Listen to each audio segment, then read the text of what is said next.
Hello po sa inyong lahat mga ka-crypto. Ako po si Pinoy Crypto Trader at sa video na ito ay atin pong pag-uusapan ang tungkol dito kung saan ay meron daw pong isang Bitcoin bull. Yan, kung saan ay yan, kung pag sinabi po nating Bitcoin bull ay lagi po siyang, yung kanyang pananaw ay lagi pong bullish. Yan, yung kanyang pananaw dito kay Bitcoin.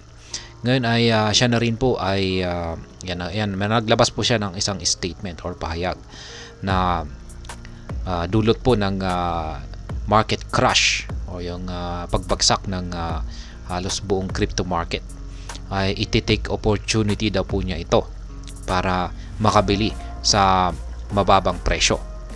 Ayan, mababang presyo ng mga cryptocurrencies kasi alam naman po natin na halos lahat or majority po ng mga cryptocurrency ay nagsibagsakan.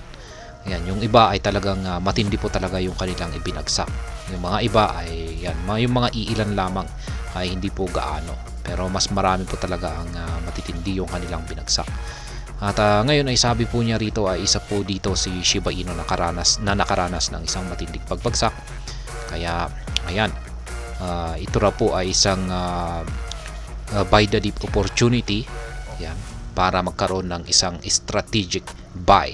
Kaya ayan, bago po tayo magpatuloy ay nais ko lamang po munang bigyang linaw ang aking disclaimer kung saan ang nilalaman po ng video na ito ay hindi po ito isang financial advice.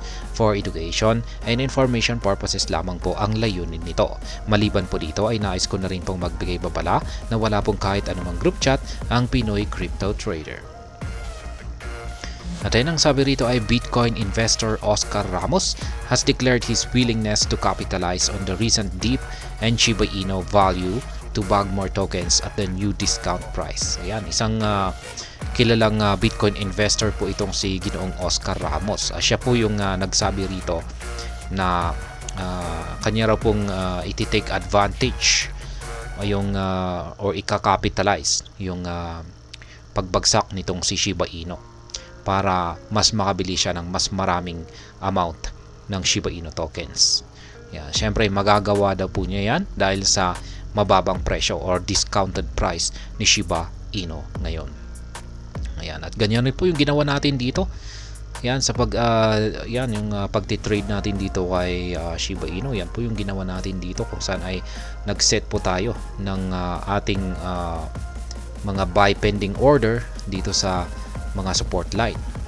Ayan, katulad na lamang po ng ginawa natin dito. Pero yan, hindi po siya umabot dito. Ayan, kaya pwede na rin po tayong humabol dito. Ayan, dito. Nung nagkaroon po siya ng ayan, nung bumagsak po siya rito at nakikita natin na talagang parang malabo na siyang umabot dito. Ay, at least nakabili po tayo rito. Ayan, pero ayan, may pag-asa pa rin naman kung tatalbog po siya sa resistance line natin dito kasi posible po siyang umakyat dito tapos tatalbog siya rito at pwede na rin po siyang magpatuloy sa kanyang pagbagsak. Kaya may chances pa naman po na makakabili tayo sa mababang presyo or sa mga support line natin dito sa ibaba. Yan. Pero kung pag wala at dumiretso na siya sa kanyang pag-angat ay ayan, sayang. Pero okay pa rin po na bumili naman. Pwede naman pong humabol maski dito na. Pero syempre pa konti-konti. Wag po nating i-all in diyan. Ayan, magtira pa rin po tayo kung sakaling bumagsak po siya dito. At ayan po yung sinasabi dito ni Ginoong Oscar Ramos. Ayan, iti-take advantage niya yung pagbili rito. Sa tingin ko sa kanya ay bibili pa rin siya sa presyong ito. Ayan, gagamitin niya yung market order. Bumibili siya siguro dito. Ayan, dami po niyang syempre marami po siyang puhunan dyan. Kaya wala po siyang pakialam kung maski nandito na yung presyo ni Shiba Inu. Ayan, bibilhin pa rin po niya yan dito. Kaya hindi po tulad sa atin na kailangan pong umabot pa rito sa mga support line. Ayan, or dito. Ayan, sa kanya na ay pwedeng bili na kaagad siya rito. Kaya yan yung mga wala po talaga, yung mga nag-uumpisa lang talaga, yung ituloy yung kanilang kauna-unahan na holdings or i-hold na Shiba Inu. Ayan, pwede naman po dito kaagad. Ayan, hindi pa rin naman po ito FOMO. Yung FOMO ay syempre kung pag nandito na. Ayan, kung pag katulad nito, kung pag tumataas na talaga siya. Ayan, katulad yung nandito, sabihin natin ay kung pag nagfo-FOMO tayo ay nandito na. Ayan, saka na tayo bumibili sa presyo dito. Ayan, or dito. Ayan. Pwede naman po pag nag-FOMO tayo ay nandito, ay pwede pa. Pero hindi natin alam. May risk po talaga yan. Ayan, tsaka pwede na rin dito kung pag nag-FOMO tayo dyan. Ayan, yung malala ay kung nag-FOMO tayo rito. Ayan. Pero syempre, mas maganda kung pag dito talaga tayo nakabili.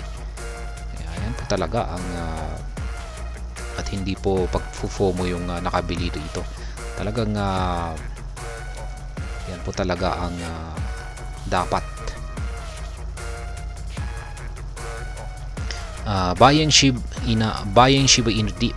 Meanwhile, notable crypto community figures like Oscar Ramos see the recent market dip as a compelling buy opportunity.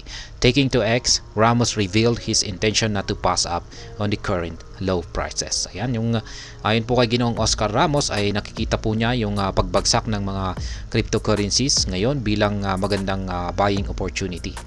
At siya po ay nagbahagi ng kanyang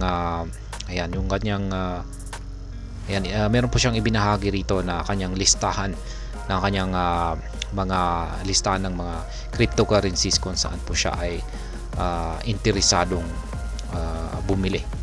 Yan, sapagkat mababa raw po ang mga presyo ng mga ito. Kaya yan, ito po yung kanyang shinare. Ayan po si Ginoong Oscar Ramos. Ayan. At not letting these prices go away without a buy. Yan, unang-una sa kanyang listahan ay itong si Shiba Inu, CRO, si Brett, Bitcoin, Jasmy, Solana at saka XRP. Yan, check po natin yung kalagayan ng crypto market dito kay market cap. At mapapansin naman po natin na nag-uumpisa na pong makarecover yung ilan sa mga ito. Ayan, yung 24 hours performance po nila ay ayan, halos nag-green na lahat. Or ayan, karamihan ay nag-green po. Ayan, syempre si USD CI stable naman po yan. Ayan, halos green po lahat. Yung 24 hour, ayan, maliban lamang dito kay first stable coin po pala ito. Ayan, halos naman lahat naman po ay ayan, si Render ang ayan, ganda po ng kanyang pinakita rito na recovery. Ayan, si Dogwy Fat 15.87% yung kanyang inangat, yung kanyang recovery. Ayan, ayan, itong si Celestia, ito ang ayan, hindi maganda yung kanyang mukhang hindi naging maganda yung kanyang performance ngayon. Bumagsak po siya ng 8.13%. Ayan, ito na rin si Flare. Ayan, at least 1.52% lang. Ayan, ang tindi nito si Ondo 23.90%. Kaya ayan, almost majority naman po ay nakaka-recover na. Ayan, siguro ay dulot po yan ng maraming bumibili ngayon. Ayan, katulad ni Ginoong Oscar Ramos. Ayan, bumibili na po sila. Ayan, pero syempre, tayo ay nakaabang po tayo. Ayan, yung nakabili na rin po tayo sa mga mabababang presyo. Ayan, dulot po ng ating simpleng strategy lamang dito na paglalagay ng buy pending order sa mga support line natin dito. Ayan po yung kanyang listahan dito. Shiba Inu on track for comeback. Market analysts such as Maximilian at TradingView have put forward the argument that Shiba Inu could soon reclaim 40 digits 31 price threshold following the recent bearish trend. Ayan, isa pong market analyst na gumagamit po ng pangalan na Maximilian ang nagbahagi po ng kanyang analysis sa TradingView, kung saan ay ayon po sa kanya ay malapit na daw pong akyatin ni Shiba Inu ang presyong 40 digits 31 pagkatapos po ng kanyang naranasang bearish trend or pagbagsak. Ayan, na-content na rin po natin itong si Ginoong Maximilian. Ayan, at ayon po sa kanya, ayan, aakyatin po niya ang presyong 0.40 digits 31. Kaya malapit po yan dito. Ayan, sa resistance line natin dito. Kaya ayan, kung ito na nga ay makaka-recover dito, ayon po kay Ginoong Maximilian, ay aakyatin po niya. Ayan, ang ayan, dito sa malapit po rito sa resistance line natin dito sa 40 digits 32.19. Yan, malapit po yan malapit po rito yung price target ni Ginoong Maximilian. Pero base po sa ating chart dito ay meron pang mga harang na kailangang lampasan nitong si Shiba Inu. Unang-una ay ito pa, yung 40 digits 24.26 na resistance line natin dito. At yan, yung pinakamatibay po talaga rito ay yung dalawang ito. Yan, lalong-lalo na yung major resistance line natin na ito, 40 digits 27.76. Kailangan po talagang mabasag yan at napakatigas po niya. Yan, tumapat pa rito sa upper portion ng bullish flag pattern natin dito. Yan, isa po pala itong bullish flag pattern. Yan, at sa tingin ko ay kung sakaling nagkaroon po talaga tayo ng breakout dito, ayan, ay hindi lamang po ang 40 digits 31 ang aakyatin ni Shiba Inu. Higit pa yan. Makakaranas po siya ng price surge at aakyatin niya, malamang ay aakyatin niya ang 40 digits 45.83 na sunod na major resistance line natin dito sa itaas. Yan, dito po yan. Posible pong babalikan niya yan. Yan, kasi yung bullish flag pattern na ito, isa po itong napaka bullish na signal kung sakaling nagkaroon tayo ng breakout dito. At ayan po ang tungkol dito sa balitang ito, kung saan ay si Ginoong Oscar Ramos ay ititake advantage daw po niya ang pagbili sa mga mababang presyo ng mga cryptocurrencies. At sa kanyang mga napiling mga cryptocurrencies na kanyang bibilhin ngayon ay syempre kasama si Shiba Inu. At nandyan na rin sina CRO, Brett, Bitcoin, Jasmine, Solana at saka si XRP. At hanggang dito na lamang po tayo sa video na ito. Sana po ay inyong nagustuhan ang aking paliwanag dito. Kung inyo po itong nagustuhan ay pakiclick lamang po ang like button nito. Para naman po sa mga bago lamang dito, kayo po ay aking inaanyayahan para mag-subscribe. Pakiclick na rin po ang bell icon nito dahil ito po ang siya magsisilbing notification nito sa mga bago kong videos na akin pong ina-upload sa aking YouTube channel na ito. Marami pong salamat sa panonood. Ingat po tayo lagi at God bless po sa ating lahat.